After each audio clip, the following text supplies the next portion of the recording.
है news reporter network. आप देख रहे हैं न्यूज रिपोर्टर लाइव, सोच आपकी, आवाज हमारी। नमस्कार, मैं हूं विपाशा पाल। आप देख रहे हैं न्यूज रिपोर्टर लाइव। शुरुआत करते हैं आज की हेडलाइंस के साथ। कुमारखेड़ा में ऋषिकेश गंगोत्री हाईवे तीसरे दिन यानी आज भी बंद। देश में अब तक 210 करोड़ 31 लाख से अधिक लगाए गए कोविड टीके। देहरादून एसएसपी दिलीप कुंवर ने ड्यूटी के दौरान लापरवाही बरतने पर राजपुर थाना प्रभारी समेत 4 पुलिसकर्मियों को हटाया। केंद्र सरकार ने सुरक्षा बलों को मेक इन इंडिया के माध्यम से आपात स्थिति में शस्त्र खरीदने की दी अनुमति। अब समाचार विस्तार से।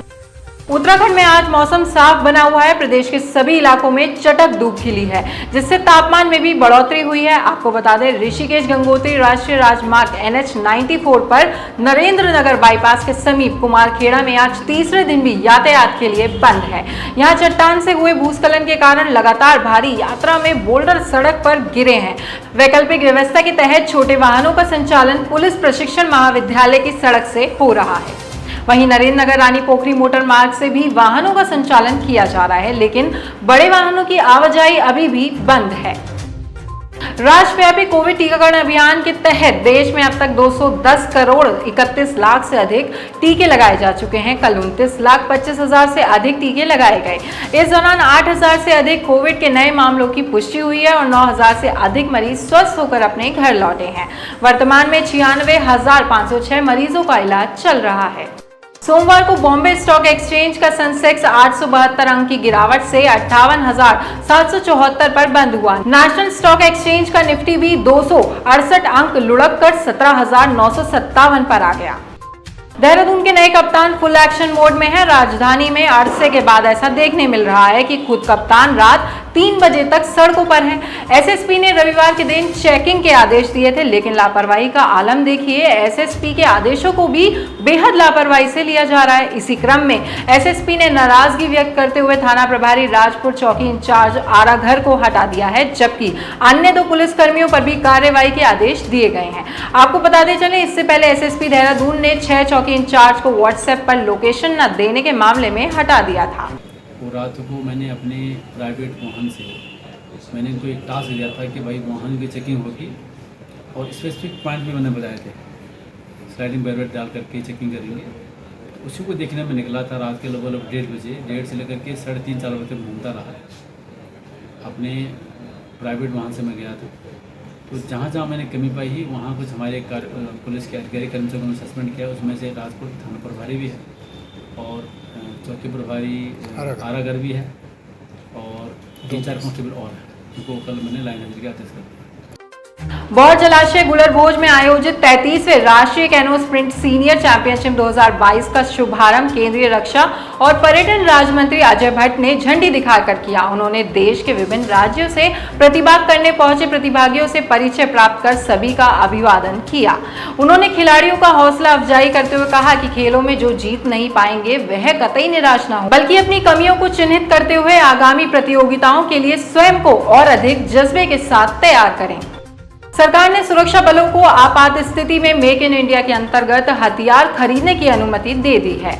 रक्षा मंत्री राजनाथ सिंह की अध्यक्षता में कल हुई बैठक में यह निर्णय लिया गया। अब सुरक्षा बल फास्ट ट्रैक आधार पर अपनी जरूरतों के आधार पर नए या पहले से ही चलन में उपकरण खरीद सकेंगे। इसके अंतर्गत शस्त्र उपकरणों की 3 महीने से 1 वर्ष के अंदर आपूर्ति करनी होगी। इन्हें खरीदने के लिए सशस्त्र बलों को अपने आवंटित बजट का उपयोग करना होगा और रक्षा मंत्रालय की मंजूरी की आवश्यकता नहीं होगी।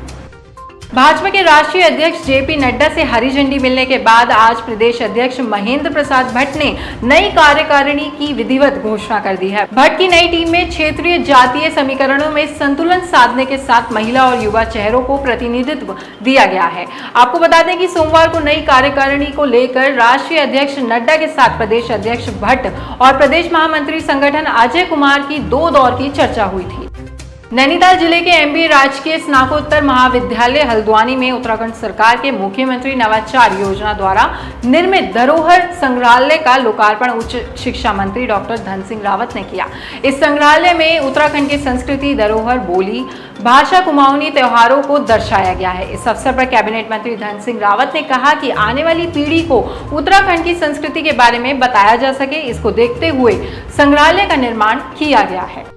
उत्तराखंड विधानसभा अध्यक्ष रितु खंडूरी भूषण ने कनाडा हैलिफैक्स में राष्ट्रमंडल संसदीय संघ की अंतर्राष्ट्रीय स्तर की कार्यकारिणी समिति की बैठक में भारत के प्रतिनिधि सदस्य के रूप में पहाड़ी टोपी पहनकर देश और प्रदेश का प्रतिनिधित्व किया।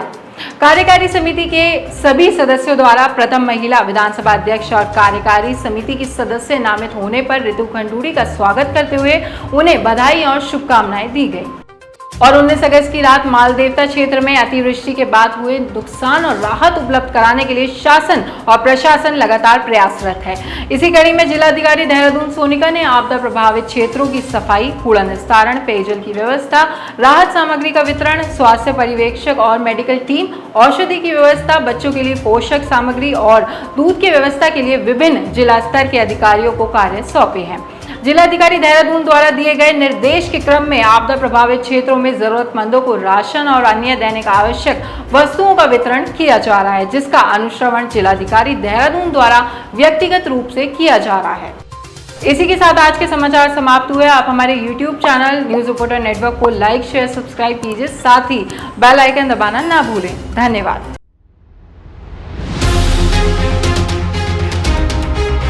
ये है न्यूज रिपोर्टर नेटवर्क। आप देख रहे हैं न्यूज रिपोर्टर लाइव। सोच आपकी, आवाज हमारी।